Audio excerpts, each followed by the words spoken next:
Thank you all so much for your patience this evening as we work through some technical issues, but we are all ready to go.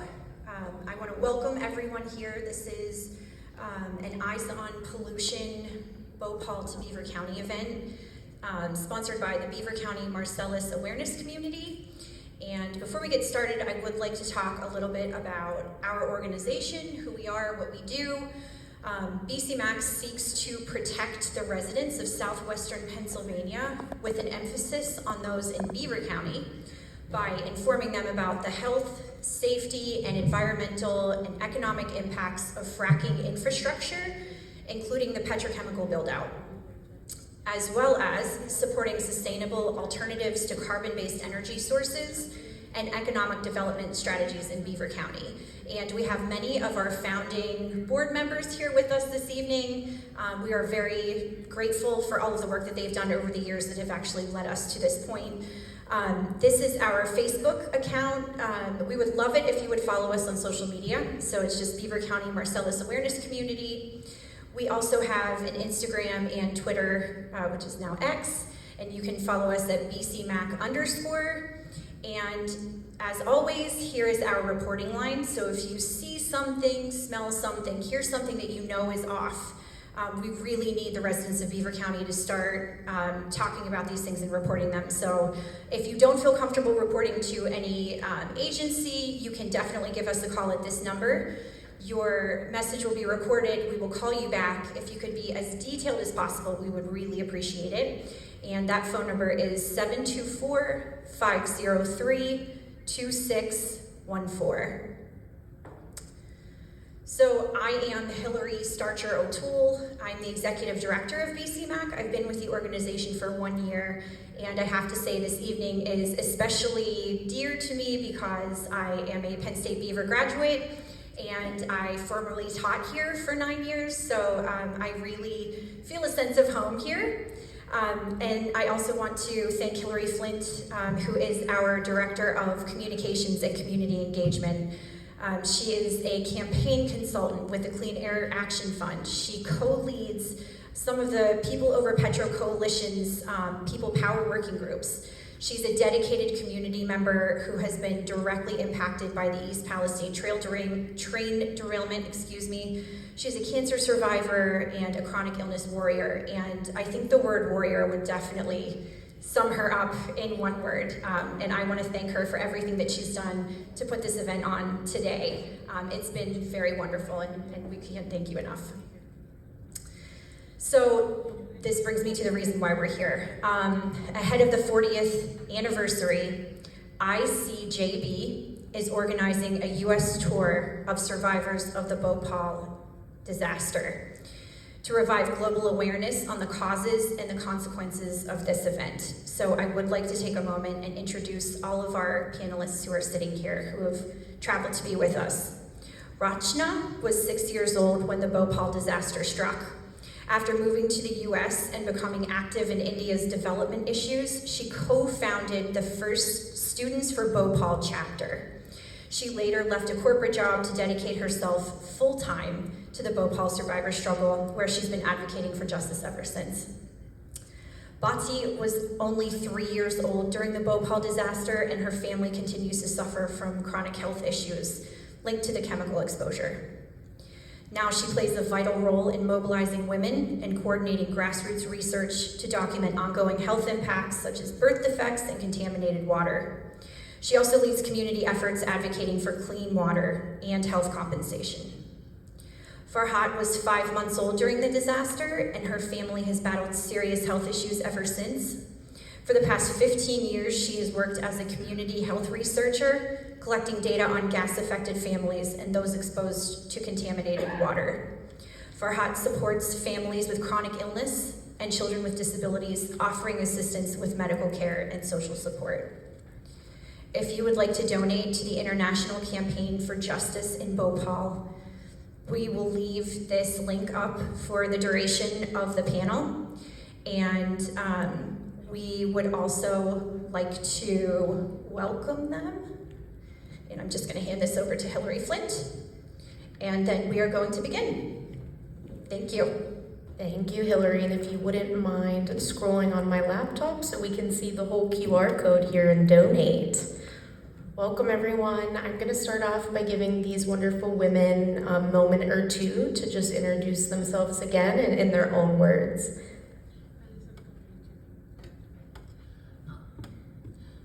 Hello, everyone.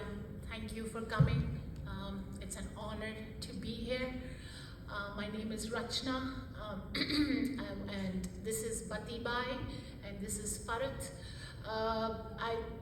Both of them speak in Hindi, so I will be doing translation. I am bilingual, so you just have to allow some time for that. I think we have we've been introduced very well by the organizers, but I work with the survivors of the world's worst corporate massacre in Bhopal for the last 21 years. Both Bati and Farat were exposed on the night of the disaster. They will tell their stories as well. And they, more than anything, while they are victims, they are very much the survivors, because they continue to fight for justice and a life of dignity for not just people in Bhopal, but people all over the world who have been victimized by this concept of profit maximization at any cost, which puts our health, our children's health, our environment nowhere in the scheme of things. Thank you.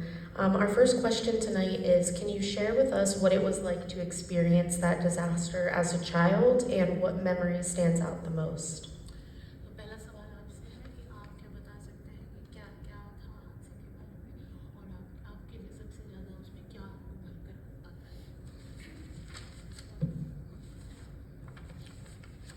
हादसे के time पे मैं फरत जहाँ भोपाल से हूँ। मैं हादसे के टाइम पे मैं 5 महीने की थी। तो अम्मी पापा बताते हैं कि वो रात हम लोगों के लिए शायद एक काली रात की ज़िंदगी में कभी ना आए। उस टाइम पे हम लोगों की फैमिली में 7 लोग थे और हम कार्बाइड फैक्ट्री से, यूनियन कार्बाइड फैक्ट्री से 1.5 किलोमीटर दूरी पे रहते थे। रात में अचानक बाहर से ज़ोर से आवाज़ें आने लगी। हम लोग अंदर सो रहे थे, तो अम्मी पापा ने गेट खोल के देखा। अचानक तो भगदड़ मची हुई थी, कुछ समझ नहीं आ रहा था, कोई किसी को बता नहीं रहा था। इतने में तो घर में गैस ही घुस गई। अम्मी पापा, मेरे से बड़े भाई बहन हैं, अम्मी पापा हम भाई बहनों को लेके वो भी भागने लगे बाहर। भागते भागते मेरे पापा उस टाइम पे एक पार्क है, उस पर माली की नौकरी करते थे। तो हम लोगों को अम्मी पापा बाहर भागते भागते अम्मी अलग हो गई, पापा अलग हो गए। अम्मी पार्क तक पहुंची जैसे तैसे। तो अम्मी बताती हैं कि उस टाइम पे हाल ऐसा था आँखों का कि तेज़ाब डल गया आँखों में, बहुत जलन थी। अम्मी मुझे दबाई, दौड़ती रही। जैसे तैसे वो पार्क में उनको कहीं एक पत्थर मिला होगा बड़ा सा, उस पर वो सारा टाइम सर झुका के रखी रही ताकि आँखों को ठंडक सी लगे और चेहरे पे ठंडक पहुँचे। I was 5 months old at the time of the disaster, on the night of the disaster. That night has consequence that has affected me and my family for the last 40 years. That night we say it should not happen to anyone. My family, which was 7 of us who lived about 1.5 kilometers away from the Union Carbide factory, which was a pesticide plant that blew up. As soon as there was a lot of chaos in the night, everyone was saying, run, run. It was a cold night. My father opened the gate to see what was happening. As soon as he opened the gate, the gas entered into our house. And all of us started running. My mother took me and my father took my other siblings and they started running. Somehow they got separated. My mother had me in her arms on that night. And she tells me her eyes felt like someone had put acid in them. Her lungs were choking. She was seeing people around her dying, people in their own body fluids dying as she was running, women aborting on that night, right in front of her. So she found a space where she could not run any longer and she sat there. She wanted some water, but there was no water to be found. अम्मी बताती हैं, अम्मी पापा, कि उस रात जो union carbide थी, उसने जो हादसा हुआ उसमें हज़ारों लोगों की जान गई और बहुत सी लेडीज़ों के उस रोज़ बच्चे गिरे, अधूरे बच्चे। और पुराने हमारे शहर में 5 लाख से ज़्यादा आबादी को स्थायी रूप से उस गैस ने विकलांग कर दिया। वो एक दिन का हादसा नहीं था, वो उस हादसे ने हमारी ज़िंदगी पर आज तक असर छोड़ा है। उस टाइम पे मेरे बड़ी बहन अम्मी है मेरी, आज उनकी ये कंडीशन है, उनको लंग फाइब्रोसिस हो गया, उनको कुछ काम नहीं होता, सिर्फ पंप के सहारे जी रही हैं। वो पंप लेती हैं, थोड़ा बहुत चलना फिरना घर में हो जाता है, हमारा छोटा घर है 2 कमरों का, उसमें चलना फिरना जाता है, उसके अलावा उनसे कोई काम नहीं बनता। मेरी बड़ी बहन मुझसे बड़ी जो 2 साल की थी गैस कांड के टाइम पे, आज उनकी किडनियाँ पूरी तरह फेल हो चुकी हैं, सिर्फ वो डायलिसिस के सहारे जिंदा है, हर दूसरे दिन डायलिसिस। यूनियन कार्बाइड फैक्ट्री से जो हादसा हुआ 1970 में, फैक्ट्री को पता हो चुका था कि ये अगर गैस लगेगी तो किसी को एक दिन की नहीं जिंदगी भर की तकलीफ होगी। उसने वो जानकारी भी छुपाई। अगर वो उस रात पे अनाउंसमेंट हो जाता फैक्ट्री से कि भागना नहीं है, लोग घरों में रहें, तो शायद हम लोगों को इतनी बीमारियां नहीं होती। या फिर उस टाइम पे जो सोडियम थाइसल्फेट की दवाई थी हम लोगों को दे दी गई होती तो हमारी बीमारियां कम होती। आज हम लोगों का इलाज तो होता है, लेकिन इलाज क्या है वो किसी को कुछ नहीं पता। हम लोग जाते हैं हॉस्पिटल में दिखाते हैं, सिर्फ हमें ढेर सारी दर्द की दवाएं, एंटीबायोटिक दवाई दे दी जाती है, जिससे आज हमारा हाल ये है कि हमारे घर में किडनी फेल की बीमारी तो आम हो चुकी है। हर चौथे पांचवें घर में किसी को ये समस्या है। A night that killed 8,000 to 10,000 people in the immediate aftermath and maimed more than 500,000 for the rest of their lives. This was not a disaster, this was a disaster in making. Our lives are affected badly. My mother suffers from pulmonary fibrosis. She is on an inhaler. The only treatment for lung fibrosis is a lung transplant. My sister, who was 2 years old on the night, she suffers from chronic renal failure, as many gas victims do. Because Union Carbide, even though it knew in 1970 that exposure to methyl isocyanate will cause permanent injuries, they never told this to anyone. They were so cruel that their PA system, the announcement system, was not working on the night. Even if people would have been told not to run on that night, to cover yourself in wet blankets and stay at home, so many would have been saved. The faster people ran, the faster they died in their own body fluids, the faster women aborted on that night. Union Carbide, to this day, has not revealed the toxicology of gases that leaked on that night, calling it a trade secret. They denied us the very antidote that could have helped us and maybe not made our injuries permanent. There was a German scientist who came to Bhopal right after the disaster, brought ampules of sodium thiosulfate, saying that if people who have been exposed to MIC were given this, they would feel better. A lot of people and a lot of government agencies started administering sodium thiosulfate. And once people were administered sodium thiosulfate, they were feeling better because they were secreting thiocyanate out of your urine. But from the day one, Union Carbide continued to say that there would be no permanent damage. The only damage one would have suffered was their eyes. And this sodium thiosulfate was proving that the damage was to every part of the body, not just to the eyes. So they denied us that, and sodium thiosulfate was not given. The reason there are so many people suffering from kidney failures because Union Carbide does not reveal toxicology of gases. So the treatment that is being given to people in Bhopal is mostly symptomatic treatment. So people have taken antibiotics, psychotropic drugs, painkillers, inhalers in kilograms, and all of that has a very negative impact on kidneys. Union carbide plant से जो निकलने वाली gas थी, इसने हमारे body में घुस के हमारे अंदर की जो खराबियाँ इतनी पैदा करी आंतरिक कि उससे हमारी जो अगली पीढ़ी उस पर भी असर आया, उससे अगली पीढ़ी में भी असर आया। मेरी बहन है जो गैस कांड की 4 साल बाद हुई थी, वो 24 साल में ख़त्म हो गई, उनको भी किडनियाँ फेल हो गई और वो उससे ख़त्म हो गई। उनके पीछे 2 बच्चियों को छोड़ के गई। एक 14 साल की बच्ची है, उनकी पूरी तरह विकलांग है, उसको ना चलना आता, फिरना आता, ना खाना आता, सिर्फ अम्मी मिक्सी में घोल के उसको पिलाती है और उसके पापा ने भी उसको रखने से मना कर दिया। ये मेरे घर में नहीं, हर हमारे समुदाय में ये आम समस्या हो चुकी है। विकलांग बच्चे होंगे तो छोड़ देते हैं, बाप रखने को तैयार नहीं होते। इसमें सबसे ज़्यादा महिलाएं प्रताड़ित हुई हैं इस हादसे से। The exposure did not just impact people who were directly exposed. It had an impact on the next generation. My sister, who was born who was born 4 years after the disaster, eventually died at the age of 24 because of kidney renal failure. She left behind 2 little girls. One of them is 14 now. One who is completely physically and mentally disabled, does not know where she is, cannot walk on her own, cannot sit, cannot poop on her own, and cannot eat on her own. And it is me and my mother and so many other women who bear the brunt of this disaster by taking care of such children, because in most times also the fathers abandon them. Thank you. You ladies have grown up with this your entire lives, and I'm curious, how has it shaped your perspective on justice and accountability in the world?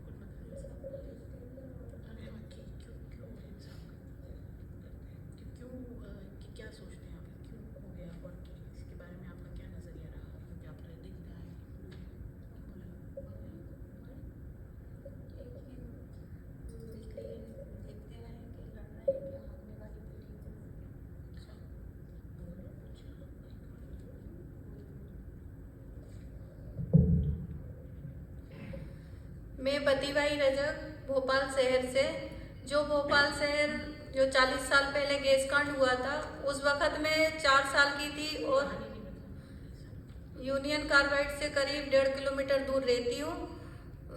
अभी 1.5 या 2 kilometre दूर रहती हूँ।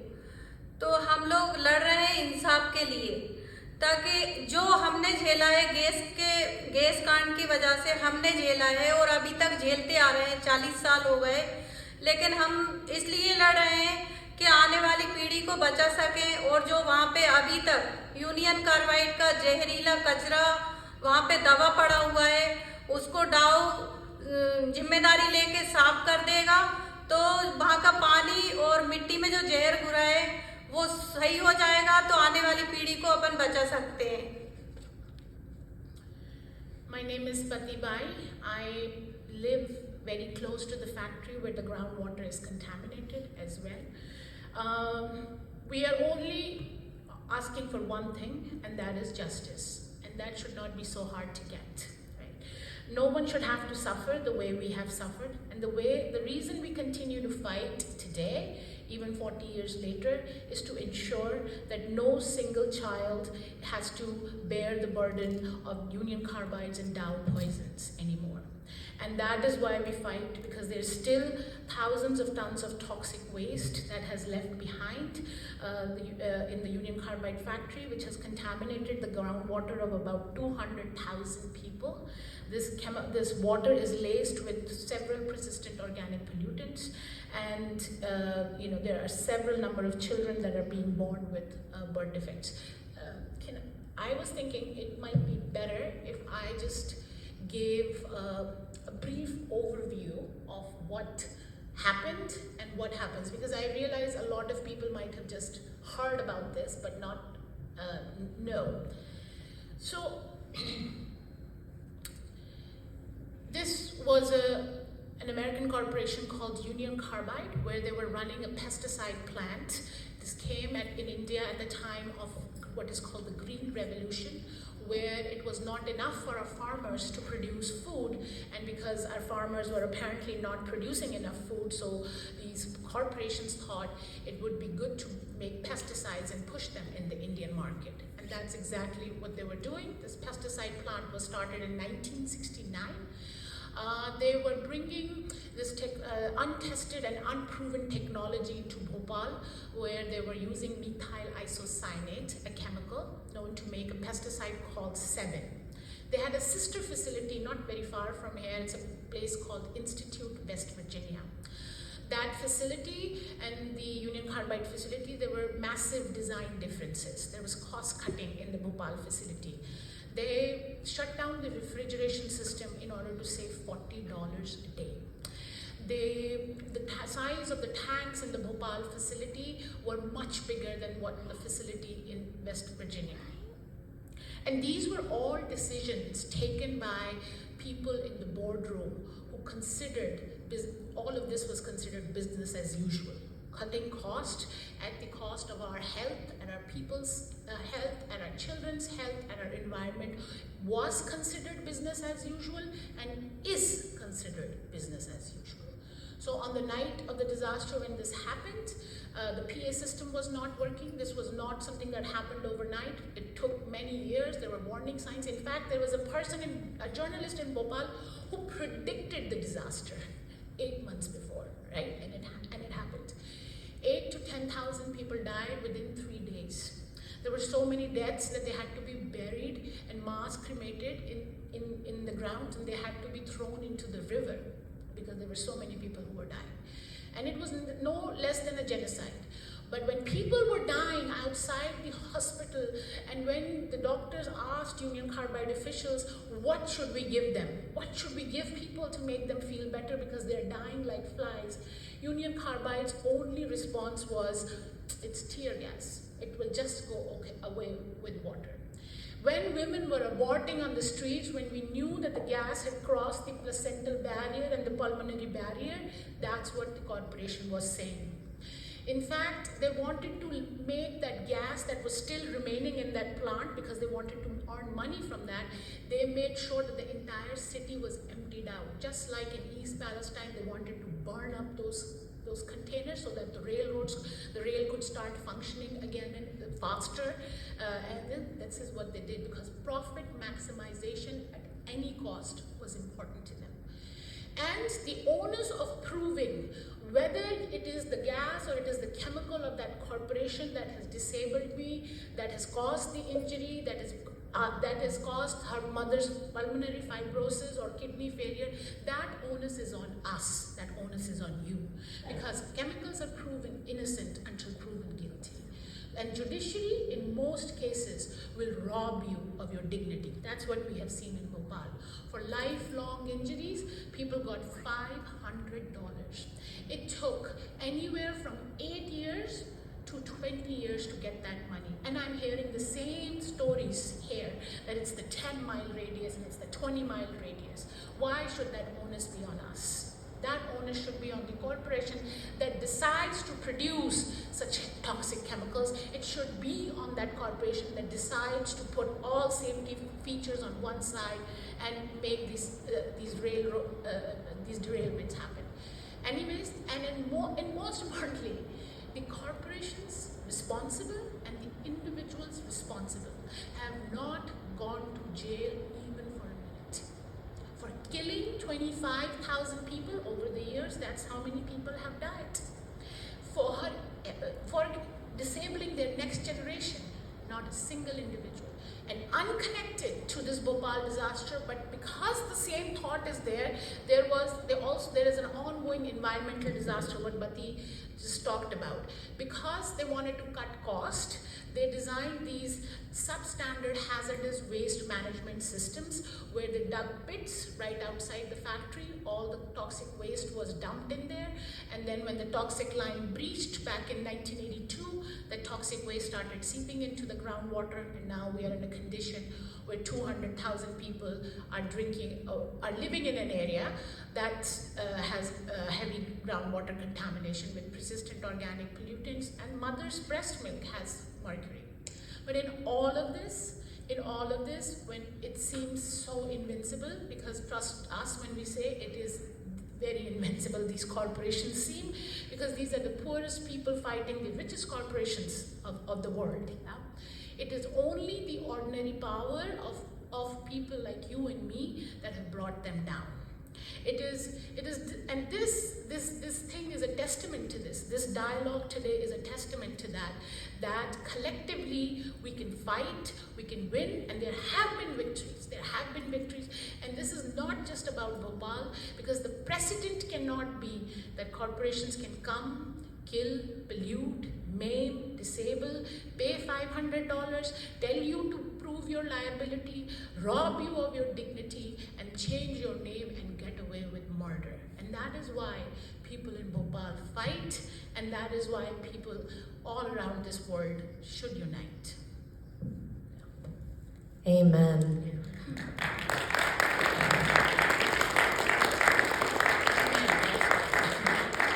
I think you had said something earlier that caught my eye, being an advocate around East Palestine and the train derailment, that it's women that are here being advocates and women who are the caretakers of the families. I'm curious to hear your perspective on why, and having, children and being a caretaker and an advocate. How do you ladies juggle that? Because I know personally it's a lot sometimes, and the fact that you've done it for 40 years is, again, criminal. You shouldn't have to, but that's brave. So I'm curious, as women, how do you stay in this fight?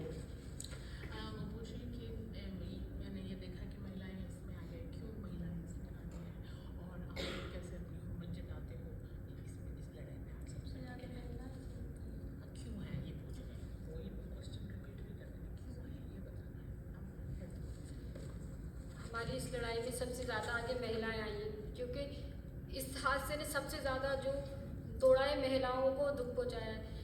हादसे की वजह से महिलाओं में जो गड़बड़ियाँ आई हैं, उससे बच्चे ना होना, जिसकी वजह से लोग उनसे शादी नहीं करना चाहते हमारे एरिया में, कि बच्चे नहीं होंगे, या फिर अधूरे बच्चे गिर जाते हैं इस वजह से।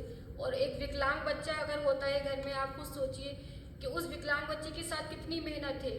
एक इंसान उसके साथ होना चाहिए मुस्तकिल, और विकलांग बच्चा हो जाता है तो हम लोगों को ही सुनना पड़ता है ससुराल वालों से कि तुम्हारे ही कुछ गलती होंगी, ये विकलांग बच्चा पैदा हो गया। हम शारीरिक रूप से तो परेशान है, मानसिक रूप से भी हमें वहाँ परेशान हुई होती है। और साथ में ये है कि हमारी जो आर्थिक स्थिति है, हमारे घर के जो आदमी लोग हैं, उनकी कार्य क्षमता घट चुकी है, कमाने नहीं जा पाते वो, तो हम लोगों को बाहर कमाने भी जाना है। इसलिए हमें बहुत गुस्सा है। और मैं मुस्लिम समुदाय से हूँ। आज ये है कि हमारे दल की जो हम लोगों ने जो पर्दा करते थे, बुर्का ओढ़ते थे, वो छोड़ा इनकी वजह से, क्योंकि हमें बाहर कमाने भी जाना है। एक विकलांग बच्चे के साथ हमें अब जाना है, पूरा केयर करना है, हॉस्पिटलों के चक्कर लगाना है, और इसलिए हम सबसे आगे आए कि सबसे ज़्यादा तकलीफ हमें हुई है इससे। Well, I say that women have borne the brunt of the disaster. We come from a very patriarchal society. Not that maybe it is here as well, but when you have a child with a birth defect, sometimes it feels like that the onus is on the woman, that it is because of her it has happened. When women don't get married because they've been gas affected, because they possibly cannot work as much as others would be able to, or bear healthy children, the onus is on us. But also, because of the disaster, a lot of people who lived around the factory were daily wage earners, right? They used to go to work every day in order to put food on the table, and gas killed that ability. A lot of people were not able to do physical labor who used to do that. So women became the bread earners of the society, of those families. And one of the first protests that the Bhopal saw was women wanting to know what would happen to their children, because there were so many abortions, miscarriages on that night. And I think that is why women come out. She said, I come from a Muslim community which is extremely conservative, we cover ourselves, but many women left that cover or come out to the streets to fight, to protest, to fight, to ask for what is right. And the reason we do this, because nothing have we gotten without fighting, and everything little that we have got, whatever medical care, compensation, whatever little recognition, is because we continue to fight. Are there any existing healthcare programs or treatment facilities, or what does the healthcare system look like to support the people that have gone through this disaster?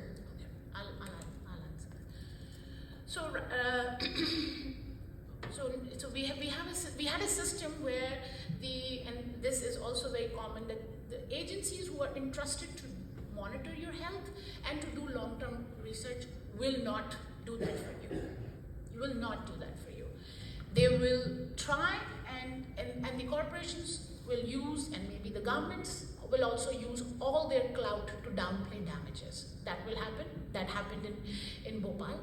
And because this was the thing, people organized themselves in different groups and they decided to fight. So one of the fights that we fought successfully, it took us a very long time. We fought that all people exposed to gas, their right to free and adequate health care be recognized as a constitutional right, equal right to life.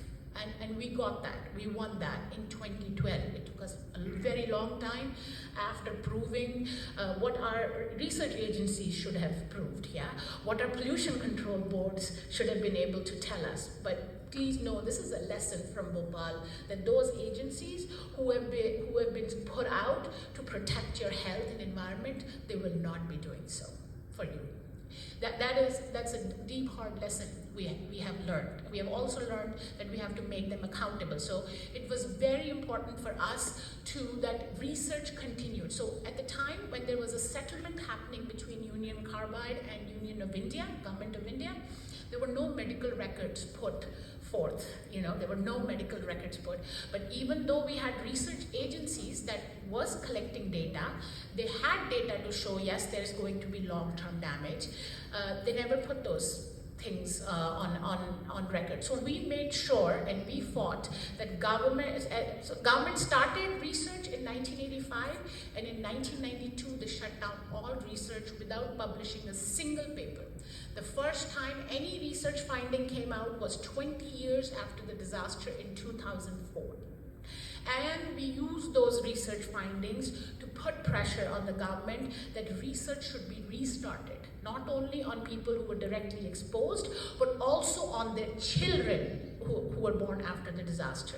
So it got restarted, and we have been able to get free medical care for people who are directly exposed and their children also. But people who live where Bati lives, where the groundwater is contaminated, they don't have that.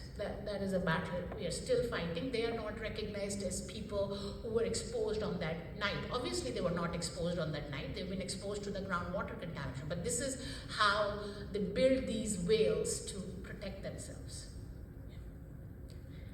We are in varying stages of similar disasters in this room. We're not very far from the Shell Plastics plant, where people in that community were exposed to benzene, and that's a continued concern. We have people here from the East Palestine train derailment who I can't help but look at throughout this presentation, because of everything you're saying, I'm thinking, oh my goodness, how much longer do I have to do this?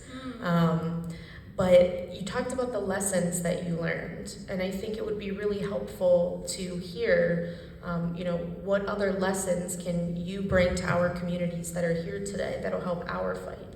Yeah, thank you. So, one is that Bhopal is not isolated in geography or by location or history. The pattern of deflecting responsibility is not unique to Union Carbide and now its owner Dow Chemical. They all use that. They have learned. It's the same book they follow. Yeah, we just have to get ahead with them. Yeah, and they persist across many countries, many continents. What we have also learned that in cases of corporate crime, it is likely that the local and national governments will look away, succumb to political clout and downplay damages, collaborate and provide impunity or escape routes from liability of polluting companies. Yeah, that is what we have learned, and trust us when we tell you that's how they struck a deal of $470 million, which only came to $500 per person when they knew that this was going to happen. This is one of the sacrifice zones, yeah.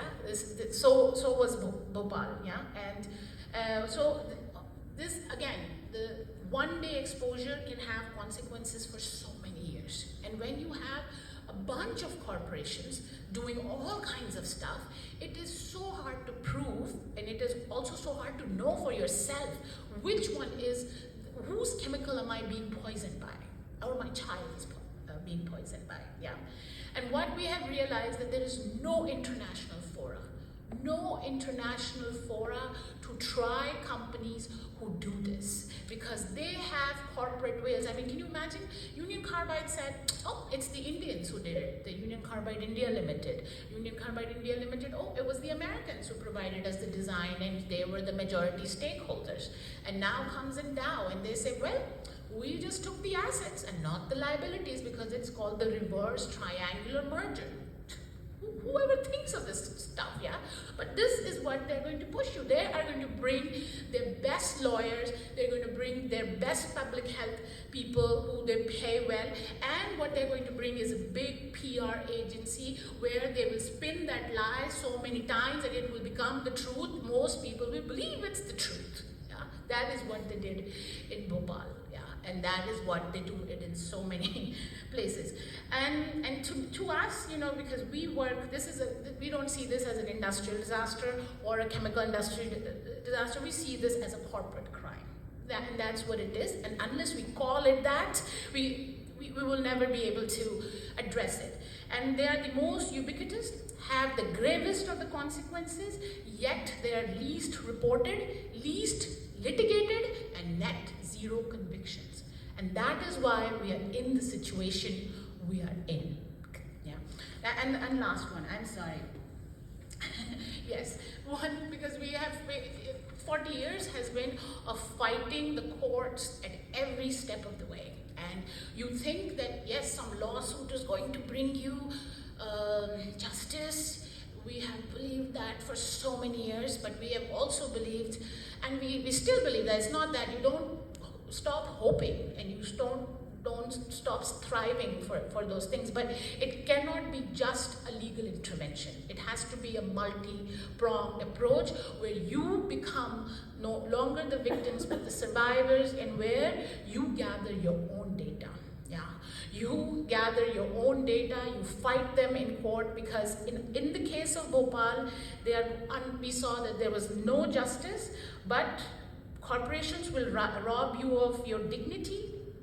And because here, you know, both will tell you, they had to say for $500, show us you lived there, show us the documents, show us the paperwork, show us which doctor tells you you are sick, which doctor knows what it is like to be exposed to this, which doctor knows. Very few doctors know this. Yeah, so the onus is on you. That, I think that's what more and most important lesson, I think, which I said that earlier, that yes, they might seem invincible, but are increasingly being held accountable by the collective power of ordinary people, and support from non-governmental agencies, support from public health experts, support from legal and scientific community. We have to build our own community to fight them, because they have billions and billions of dollars, but all we have is our unity. Yeah, maybe I talked too long. Sorry. No, I don't think there's enough time in the world to hear from you ladies tonight. I am curious, what can we do to support you? You're here telling us lessons. You know, I think everyone in this room would want to leave here doing something to support you ladies. हमारे भोपाल की लड़ाई union carbide case कांड की, और यहाँ की जो हमने देखा यहाँ पे जो रेल का हुआ था, वो और भी जगह जगह हम अमेरिका में गए तो वहाँ पर भी देखा, कैंसर रैली में देखा, तो यहाँ की लड़ाई और भोपाल की लड़ाई सेम है। तो हम आपसे यही चाहते हैं कि आपका साथ मिलेगा हमें, तो हम ये लड़ाई लड़ सकते हैं। और यहाँ की अमेरिका सरकार को और भारत सरकार को और केंद्र सरकार, राज्य सरकार को, फेसबुक और ये सभी सरकारों को बताना चाहिए कि भोपाल को इंसाफ मिलना चाहिए। सरकार डाउ के ऊपर दबाव डालेगी और डाउ से बोलेगी कि ये जिम्मेदारी लेना चाहिए वहाँ के लोगों की और हम लोगों की, और आने वाली पीढ़ी की जो सही मुआवजा मिल सके और सही उनकी इलाज हो सके। हम यही चाहते हैं कि आपका साथ चाहिए हमको, और यहाँ भी इंसाफ मिलना चाहिए और वहाँ भी, दोनों जगह इंसाफ मिलना चाहिए। But he says, first of all, I want to say that your fight and our fight is the same. Yeah? I have been to many places. This is our 20th day, I think. So we have visited Cancer Alley, we have visited East Houston, Southwest Detroit, where people are fighting similar, corporate criminals in one way or the other. So yes, we seek your support because apparently Bati thinks a lot that you guys can really make the US government do what they have not been able to do for so many years. Yeah. So so there are a few things. Basically, one, we are trying to introduce a resolution in the US Congress this year, end of this month or maybe next month. Congressman Jayapal, she's a congresswoman who feels very strongly about environmental issues. So the resolution calls for declaring December 3rd as a Chemical Disaster Awareness Day and talking about Dow's accountability. So if you could ask your congresspeople to support or lend support to that. We are also wanting to do something very similar in Senate, basically call for a hearing on Dow's behavior and its lack of accountability in Bhopal in the US Senate. Please tell us how we could, but most importantly, she said, please talk about this. I know we go to places where we get people less than 30 and everyone is looking at us, what are you talking about, Bhopal? What? So please talk about this. This is not something that happened 40 years ago. This continues to happen today. And advertise it in whatever way you can. This December 3rd will mark the 40th anniversary. If there is something that can be done, in solidarity on that day, please think of doing, this is a university, I think, Penn State, right? I think Dow does a lot of recruitment here as well. Take them on, expose their hypocrisy. We had some time before. We had this time where anytime Dow would come for recruitment in some universities, they would be gifted a broom. Broom basically signifies an Indian woman picks up when she's mad to beat someone, but also it is for cleaning. So it's signified, clean up your toxic waste in Bhopal. But there are many ways. Please sign up. We have a sign-up sheet outside. We would very much like you to know what is happening over the course of this year and next year. Again, we are selling some stuff, some t-shirts on Bhopal. If you're interested, please do. But most importantly, raise awareness about what continues to happen in Bhopal with your local struggle. Thank you.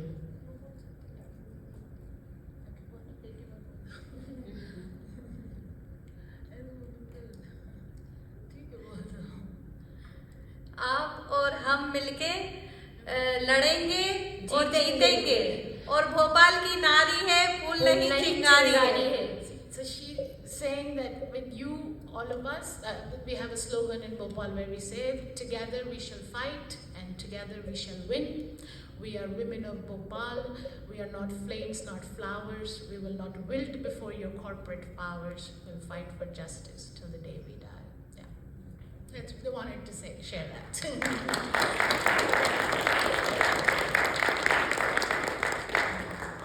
That's beautiful. In a moment, we're going to open it up to questions, but I wanted to ask one last question, which is, how do you inspire young people to get involved in this fight, both in India, in the United States, and all over the world?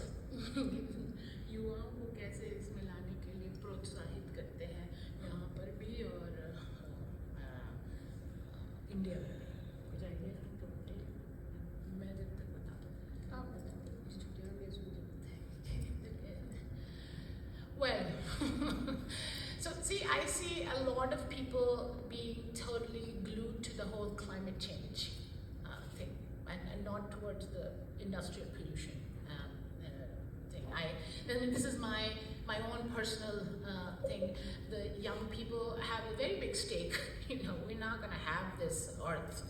I don't even know if we're still going to have it with wherewithal we put it on. But in Bhopal, I know it is hard. There is no easy answers. I'm sorry, but it is very hard to involve young people. We are also in a place where not having jobs takes priority than drinking, I guess, contaminated water at times, where not knowing where your next meal is going to come from, where religion tension takes a lot of, that.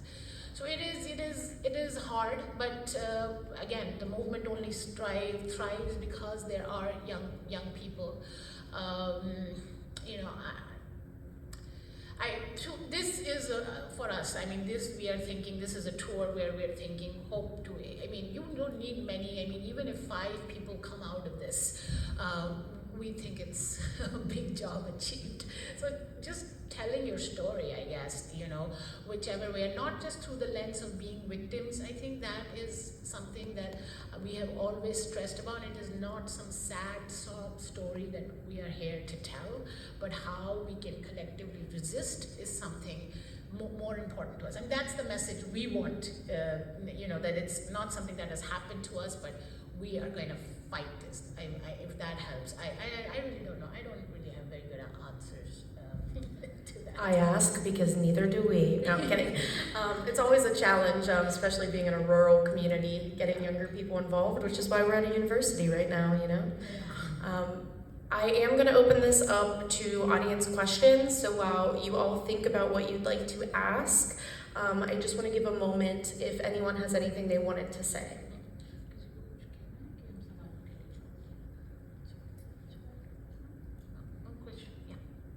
All right, we'll open it up to questions. Hillary O'Toole has a microphone that she can bring to you if you just want to raise your hand.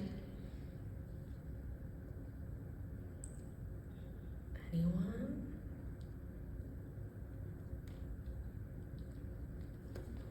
It just takes one hand and then the rest go up, right? So you mentioned that Dow bought the company for assets. I'm curious, if there's still operation there in terms of them producing chemicals, or what was their reasoning for buying the assets? If they, knew that this was going to be on their hands, is there a way to resist them and what they're doing now beyond just the waste that's been left there? So, the reason they did this because it's so profitable. Union Carbide was a major chemical company. Even though it was a declared fugitive from justice from India, but who cares? It's an American corporation, right? They know they can get away with it. So they bought it simply because it will bring them more money to them and to their shareholders, and that is the only thing that corporations live and do by. More and more profit for their shareholders. What they did with all of this was that they will just, like I said, this reverse triangular merger where you just get to take the assets and not the liabilities. I don't even know how that happens, but it apparently is a thing. But in India, because Union Carbide has been proclaimed a fugitive, and we went after Dow saying that you are sheltering a fugitive, and that is why they've been made to appear in Bhopal court after 17 years. After it took 12 U.S. Congress people to tell the U.S. Department of Justice to send Dow Chemical, and it took us 17 years to do that. So yes, Indian government is seeking money from Dow for cleanup, for damages, all of that. Dow is not paying because Dow knows that they can bribe our things and just get away with it. They've not been able to because there is pressure, but this is, why should it take this long? So yes, Dow has thrived as a result of takeover of Union Carbide, and it is even investing more money in India. The current government that we have is very close and very pro-corporate. So yes, they will take foreign direct investment at any cost is very important, and it's not very different here also. But we can do a lot to resist. If there is legal help that we need, if people who know of lawyers and things like that who can work on this, because even though we made Dow Chemical appear in the Bhopal court, now they're saying we are an American corporation and we will not abide by the jurisdiction of Indian courts. The things they can come up with their lawyers is just amazing. So, yeah, but again, legal help is what is needed, but also, again, as I said, legal is just not enough. Pressure on the ground in, exposing their hypocrisy is what is needed. It's interesting you bring up the issue of, a company being owned by someone not in that country. In Pittsburgh right now, we're going through something very similar with a company called Nippon Steel trying to buy U.S. steel. And these are issues that, I think we can really help people in Pittsburgh understand why that deal shouldn't go through. Because it sounds like it's just more and more red tape that would be allowed. More corporate whale at the kick, and then they will say we are separated by Asia Pacific versus Singapore versus this. I mean, you will never be able to. The idea is to never to catch hold of the corporation that is responsible. Matt? Yeah, thank you very much for coming here to tell your story. It's an inspiration for me to see how you have taken tragedy and you persist and you are turning it into power. So I really want to thank you for that. My question is, 40 years, you've lived with this for 40 years. The story that you probably had to tell yourself, your community, people on the outside, has probably changed over time. And I'm just curious about how your story has changed over the years and what do you think the effect of that has been?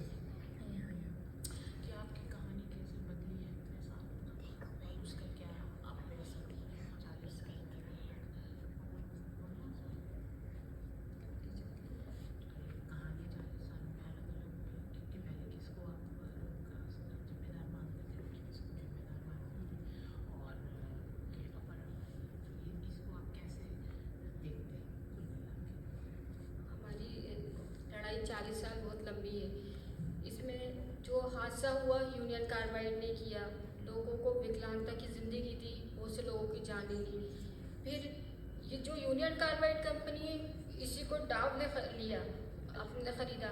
जब डाव को पता था कि union carbide company को सरकार ने भगोड़ा घोषित कर दिया है, भारत सरकार ने, तब भी उसने जानबूझ के लिया। हमारी सरकारें, हमारी जो एजेंसियां, शोध एजेंसियां और हमारे जो प्रदूषण बोर्ड है, वो सारे कंपनियों के साथ मिले। उनको मतलब जनता से कोई मतलब नहीं है, हम लोगों से कोई, उनको ऐसा लगता है कि ये गरीब हैं, माइनॉरिटी के हैं, अल्पसंख्यक के, इस तरह से तो इनकी ज़िंदगियों की कोई वैल्यू नहीं है। उन्होंने कभी इस पर ध्यान ही नहीं दिया है, सिर्फ उनको कंपनियों के साथ है, और जो कंपनियां उनको सिर्फ मुनाफा कमाना रहता है। हमारी लड़ाई ये है कि हमें आज तक इंसाफ नहीं मिला है, जो कुछ मिला है हमें सिर्फ लड़के मिला है। जब यूनियन कार्बाइड को इलाज पता था, उसने वो इलाज नहीं दिया। उसको ये पता था कि एक दिन की नहीं, ज़िंदगी भर की तकलीफ है, उसने हमको सिर्फ $500 मुआवजा दिया, वो भी इतना जलील करके दिया। और जो जिम्मेदार थे इसके दोषी, उनको आज तक सज़ा नहीं मिली कभी भी, एक दिन भी वो कभी जेल नहीं गए। और जब सरकार है, सरकार को ये जिम्मेदारी देना, जो यूनियन कार्बाइड ने कचरा वहाँ छोड़ के रखा है, जिससे प्रदूषण हुआ भूमि में, लोगों ने पानी पिया और आज भी पी रहे हैं। तो लेकिन सरकार को इस पे जो डाउ केमिकल से उससे जिम्मेदारी लेना चाहिए थी, केस लगाना चाहिए था, लेकिन सरकार ने कुछ नहीं किया। सिर्फ संगठन ने सरकारों के पीछे लगे रहे, तब जाके सरकार ने इसको दायर किया केस को। So, 40 years is a very long time. I'll translate what Farad has said and then I'll add, yeah. So our struggle has changed,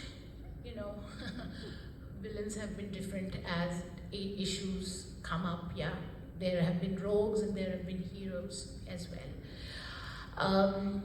Because this is not just, something like, it's a legal disaster in itself. It's a medical health and research disaster in itself. It's a corporate accountability issue. So many of us had no idea how you deal with that or how you bring it all together or how they're all connected. Yeah. So and it's not that we have answers to all of those. What I know is that all of it is also, yes, it can be healing and empowering, but changing the years every year on the banner, when you change from 30 to 35 to 36, it brings you, it takes a lot out of you, right? So, yes, it is not all a rosy story, but you have had to find, while you've had to figure out also, yes, you fight on health and legal and environment, you also make allies in all of those, right? And that brings new direction. And we wouldn't be doing this if there were no victories. We wouldn't be doing this. The reason we do this is because we have victories. In the struggle of David versus Goliath, we have victories. And we cherish those victories and we enjoy those victories. I mean, we use songs and all that stuff to bring joy in this thing. Yeah, so all of it, that is how we see it is. It is different, and it gives us hope to continue, to bring new people to continue, but most importantly, that the corporations who have done this get the message that they will not get away with this. If not today, if not tomorrow, maybe 40th, maybe it will happen on the 40th. Thank you for such a meaningful answer. And I know you have a whole new room full of allies and some on the screen too today. Oh. So, go ahead. Union Carbide was allowed to come into India by the Indian government, Yes. I imagine. So does your government have any responsibility to what happened at Bhopal? The same would happen here in the United States, I would hope. We have Shell in our backyard, a foreign company, and we let them in. So how does it work in India in the same issue? So does your government have any responsibility in this? Yes. So let me say this very clearly. It is not that we don't hold our government responsible for this, right? They are partners in crime with the corporation. Let's be very clear. They have made sure that the crime continues to go on for so many years because they're partner. They are in bed with the corporation, right? And that's same with the research agencies and pollution control boards. They're all government bodies, right? So there is no doubt on that. So so yes, but I also want to say that a couple of things that are very important. That when Union Carbide came into India, they came in where India really wanted a lot of foreign direct investment, and I think they still do at any cost, and that U.S. corporations or transnational corporations know that and exploit that. So that's why you have many different standards of what would be allowed here versus what would be allowed there, whether it is environment. And we know this because we have filed Freedom for Information Act, and we have gotten this information where it basically said we are being allowed to do this in India because India has very lax environmental laws, right? In terms of when the contamination was happening. But come on, it's not different in Cancer Alley or even here. I mean, it's the agencies who are supposed to, have authority of what is acceptable or not. It is somehow acceptable to emit carcinogenic chemicals. How can there be a level for that?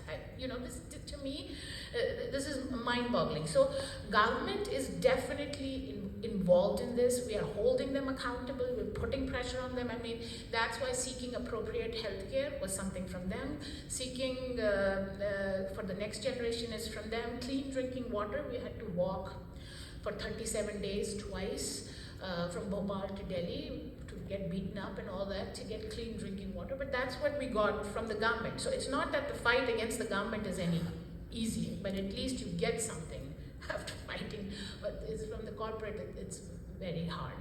So with backyard stuff, and whose backyard, you know? And it's this whole thing about I will make this waste, but I will not throw it here. I will throw it in someone else's backyard. And India and China have become, you know, havens for that kind of stuff.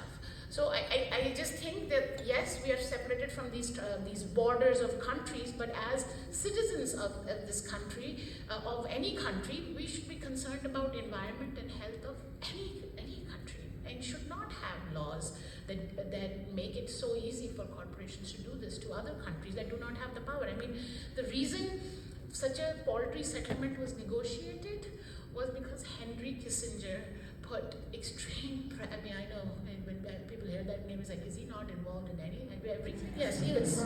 Yes, he is. Yes, he negotiated a settlement which would cost Union Carbide 43 cents per share. Out of that, 50% came from their own insurance. Yeah. So governments are in bed with corporations, US or Indian. Some are more apparent than others, that's all. Thank you very much. You are very brave and you have a lot of courage. Thank you for being with us. Looks like Marcia has a question. Besides you three wonderful, amazing environmental activists, I'm thinking of some other really good environmental activists in India too. I heard Vandana Shiva speak. She came to Pittsburgh a couple years ago. And of course, she's spoken out so much about the green food revolution. Of course, green in quotes, a terrible misnomer. It's not green at all. And all the BPO seeds. So I just wonder, are people, are citizens there waking up? I mean, the corporations probably aren't, and Modi's government probably isn't. But are the people waking up to the pesticides, the herbicides? Are they going more toward traditional farming at all? Yeah, we have a very vibrant farmer struggle happening as we speak. Actually, it's been happening for the last 3-4 years, where they've been asking that they be given a minimum support price, because you know, farmers in our country have been committing mass suicide because they make so little.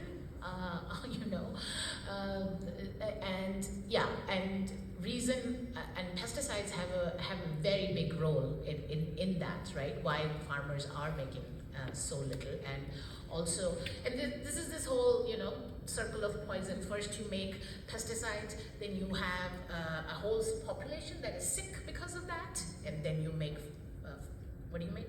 Medicines. Pharmaceuticals. Yeah, because the biggest corporations who have made the most amount of money, who have benefited from the Bhopal disaster, are the pharma companies. It's been a windfall for them, man.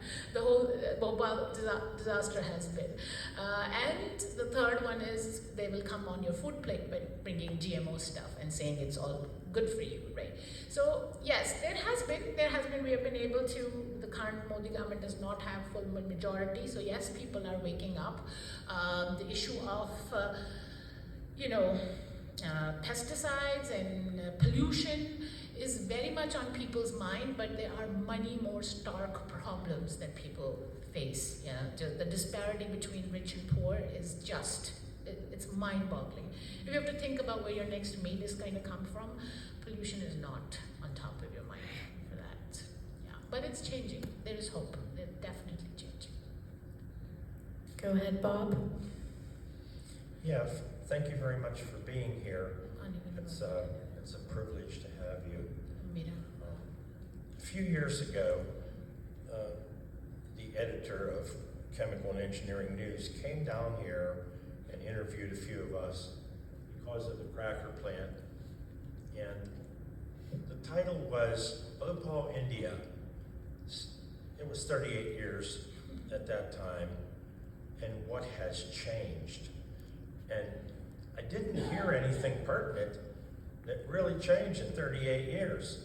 The same old stuff is still going on with corporations and government, and how they all run from the liability and tried to point the finger to find somebody else to take the blame. And one of the things I was thinking of was prevention.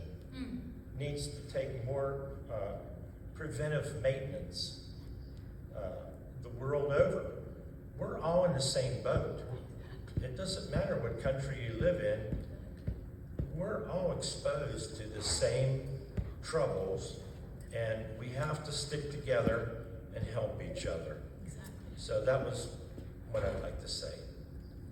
Thank you. Just to add to what you said, I mean, what is so PFAS, right? Now everyone is talking about it. This is something they have known for years, right? And it has come out. So it's not separated by geographies, like you said. Hi again. I didn't ask a very good question the first time, and I do want to thank you for being here and for sharing your story. It's been really powerful for me. I know you were mentioning getting youth involved. Me and him are part of a youth activism group that focuses on climate change, but I'm also a chemist myself, and I've been wondering about the chemical industry. Like I got into chemistry trying to understand the science and like be able to fight these types of fights and like be taken seriously and not like seen as uninformed. But I've been wondering about the necessity of the chemical industry lately, and you know, like what can we do prevention-wise in your eyes? Like I know that there are green chemistry movements happening within industry, but to me it's the same, and it's also, like you're saying, just to maximize profit, and they know that they have to change in order to continue to be operating in the future. But yeah, what do you see prevention-wise as the way to go? And like, do we need to get rid of the chemical industry? Like, I mean, I think that there are improvements that it can make for people's lives, but there are also like such horrible disasters like this that are commonplace and just accepted as normal. And you know, like the disasters that are happening every day too, where people's lives are being cut short by exposure to things that aren't as acute and horrible as this, but like still are affecting everyone's lives around the world. So yeah, I just want to see what your perspective is. I mean, obviously, I would be anti-chemicals if I grew up where you're from, for sure. So. Well, yes, Bhopal, I mean, yes, it's a one of a kind. It's an unprecedented disaster, but slow and silent Bhopals have not stopped happening and will not stop happening unless, you know, there is some kind of an end to this madness, you know. So, and I mean, everywhere, I mean, so the chemical stuff, there was this whole thing of making this precautionary principle, yeah, so one is that, following precautionary principle, and I think some things have to be really put, have to be upside down. So here we have to prove whether the chemicals have hurt us or not. And I think the onus should be, reversed. They should have to prove that chemicals are harming people or not. That has before they get. I mean, right now the agency that gives them this permission to do this, there is no testing on that. Like, how is this going to harm over the course of years before you bring it into the market? I mean, PFAS and even if you know that PFAS is an example of criminal behavior, that you have knowledge. And then you don't have punishment.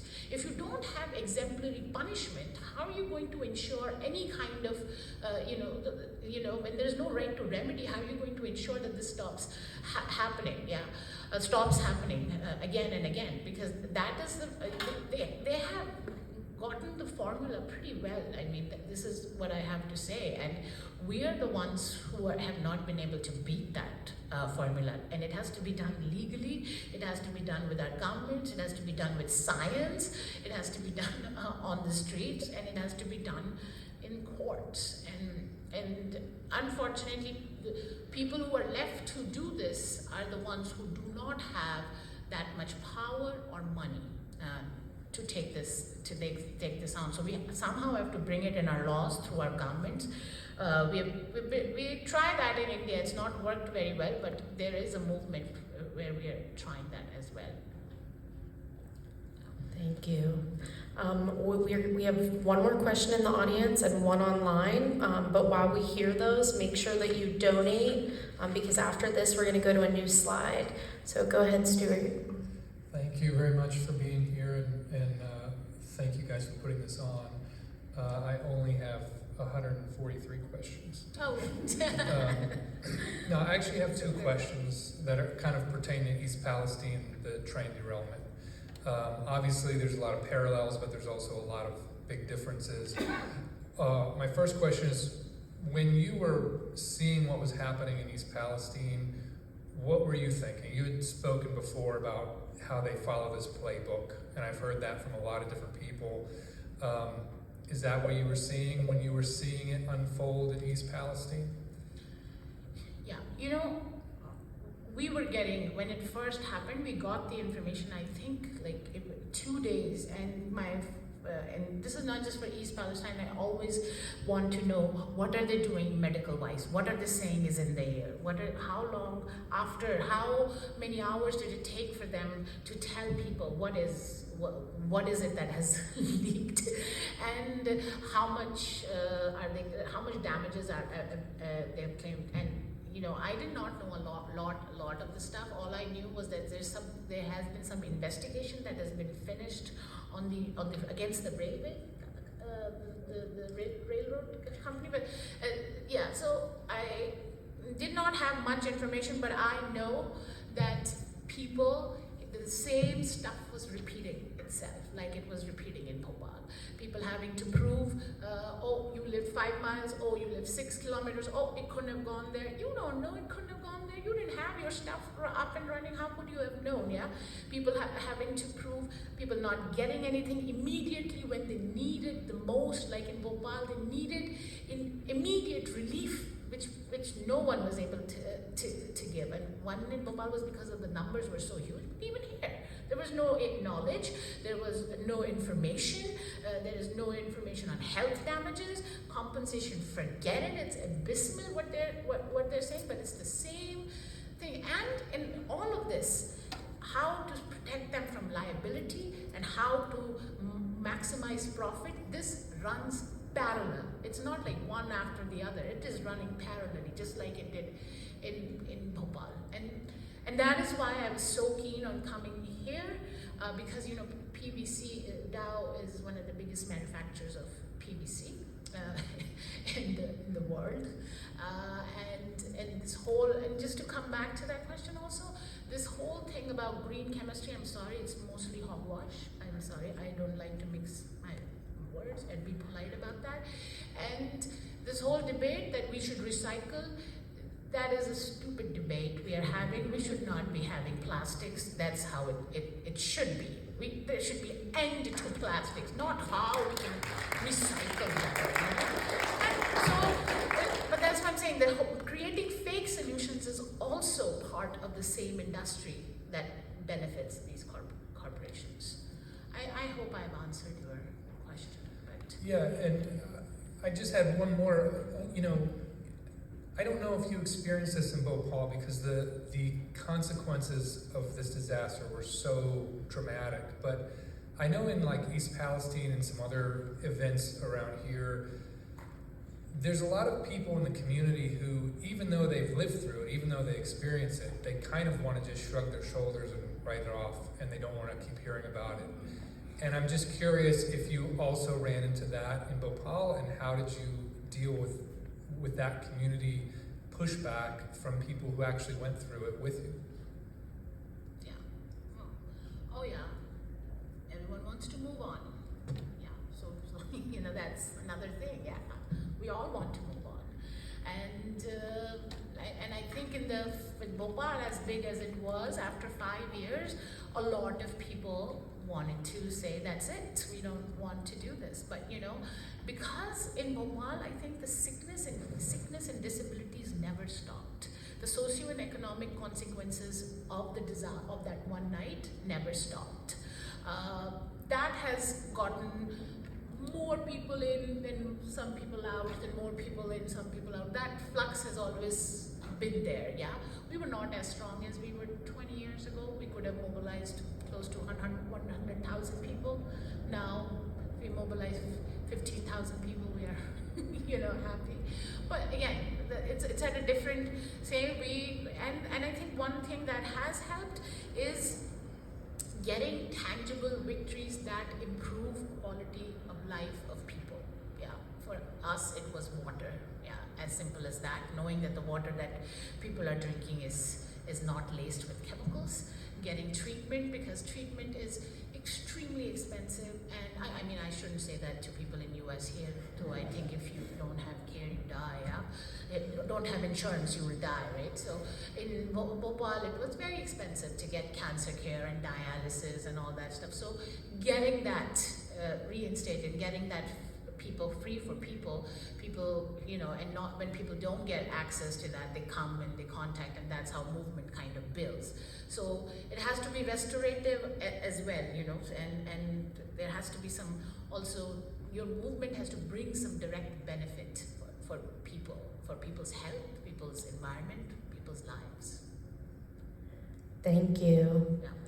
And I do know there's some members of the media, so if there are additional questions for any of us, we will be in the lobby after this and we'll be available for media. But you had talked about plastics and PVC, and it's a great closing to what we're going through today, because people here are leaving with an opportunity to submit a public comment about vinyl chloride. We're currently in the comment period. Vinyl chloride could be banned via a rule called TSCA in the EPA. So we are encouraging everyone to go to our QR code and submit a public comment. You just have to press one button and then it's super easy. And then also we are in the process of the Shell plant getting a Title V hearing, which will determine, their air quality standards. And while we don't have a hearing date yet, we do have a petition available at this link as well. We're asking for a very specific open format and open forum for that public hearing, so that we can be together, hear from each other, learn from each other. And also at that link, you can follow Beaver County Marcellus Awareness Community and stay up to date. We plan to stand with these women in their community from here on out. And on December 3rd, I know that we will absolutely be doing something in solidarity, and we will be writing to our legislation and all of our local politicians to make sure that we do those actions you mentioned today. So I just want to thank everyone for being here. I know it's a little bit late, and it's tough to get people to come out Beaver County, but just seeing this amount of people in the room makes my heart happy. Like you said, 5 people sometimes in this movement can feel like an auditorium filled. So we genuinely appreciate everyone who came out today, and I just am so blessed that I got to be here with you. Rashana and I actually were on a panel together, and that's how we met, and that's how today happened. And I just thank you for traveling here, and safe travels to West Virginia, where they'll be headed next. If you ladies have anything else to say, now is the moment. No, I just wanted to say 2 things. Banning PVC will hurt now profoundly, and it would help the struggle of Bhopal, one. And the reason this country even gets to know what is being released in air, water, and land is because of the Bhopal disaster. This is the right to know that you guys got as a result of Bhopal disaster, which is the toxic release inventory. So yes, and much more needs to, I realized, I thought that was such a big thing, but coming here and seeing that same stuff is being repeated, that much more in terms of legislation needs to happen than this TRI. So thank you for bearing with us for so long, and it is not, it gives us so much hope for me. It's that there are people who care about Bhopal and their own communities that would come out and listen and be part of this. Thank you. And on your way out, the party doesn't stop here. We do ask you to look at the building as you exit. We have a little message to let everyone know that our eyes are on pollution. That is the name of BC Max programming. Eyes on Pollution is how we watchdog the Shell plant. It's how we watchdog the East Palestine train derailment. So on your way out, make sure you look at the building because we have a little reminder of what it's like to be a watchdog. So thank you for being here today.